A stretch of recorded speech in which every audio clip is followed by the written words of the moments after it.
Sepak bola punya satu mitos yang dulu banyak orang percaya. Kalau dia jago sebagai pemain, pasti akan sukses sebagai pelatih. Nyatanya, tidak sesederhana itu. Ada nama-nama besar, legenda, dihormati jutaan orang saat masih bermain.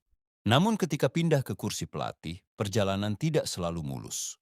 Hari ini kita bahas tiga di antaranya. Frank Lampard, Steven Gerrard, Andrea Pirlo. Tiga gelandang top dunia. Tiga kapten. Tiga pemimpin. Tapi menghadapi kenyataan berbeda saat jadi pelatih. Bagian satu, Frank Lampard.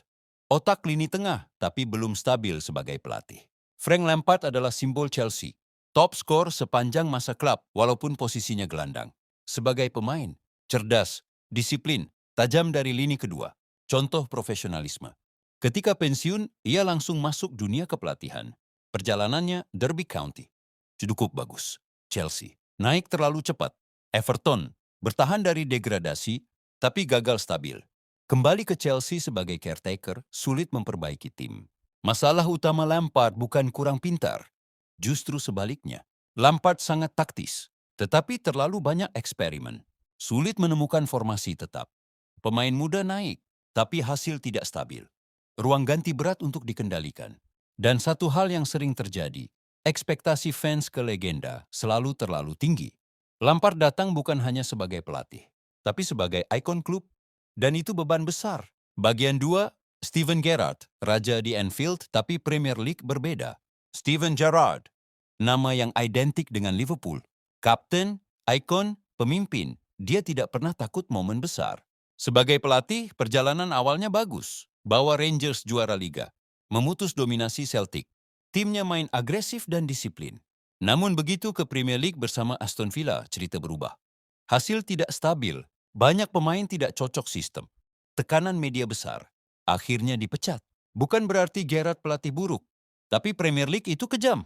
Di sana taktik saja tidak cukup. Kamu harus manajemen ego, komunikasi media, menghadapi jadwal padat, mengelola klub dengan ekspektasi tinggi. Sekarang Gerrard melanjutkan karier di liga lain. Masih ada waktu untuk berkembang, namun ini menunjukkan satu hal. Nama besar sebagai pemain tidak menjamin keamanan sebagai pelatih. Bagian 3, Andrea Pirlo, maestro yang terlalu cepat naik level. Kalau bicara elegan di lapangan, jawabannya Andrea Pirlo. Gelandang jenius Italia, juara dunia, maestro umpan. Pengatur tempo pertandingan. Ketika jadi pelatih Juventus langsung menunjuknya. Masalahnya, tanpa pengalaman panjang, langsung pegang klub raksasa, ekspektasi harus juara, harus main indah. Hasilnya, sistem belum matang, pemain bingung dengan ide permainan baru, Juve kehilangan identitas, akhirnya Pirlo dilepas. Banyak analis sepakat. Pirlo bukan gagal total, hanya terlalu cepat didorong ke level tertinggi. Jadi, kenapa legenda pemain belum tentu jadi pelatih sukses? Jawabannya sederhana, bermain dan melatih adalah dua profesi berbeda. Sebagai pemain, kamu fokus pada tugas sendiri. Kamu punya peran spesifik di lapangan. Sebagai pelatih, kamu memikirkan 25 pemain sekaligus, taktik, rotasi, psikologi, ego pemain, media, manajemen klub, tekanan fans. Legenda besar sering bermain berdasarkan insting tinggi.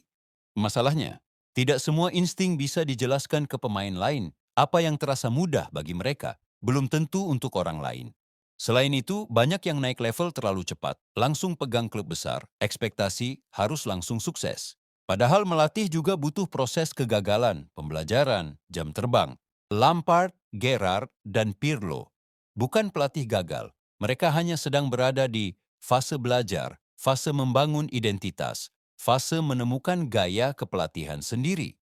Dan siapa tahu, beberapa tahun ke depan, justru mereka yang akan jadi pelatih hebat. Sepak bola selalu punya plot twist.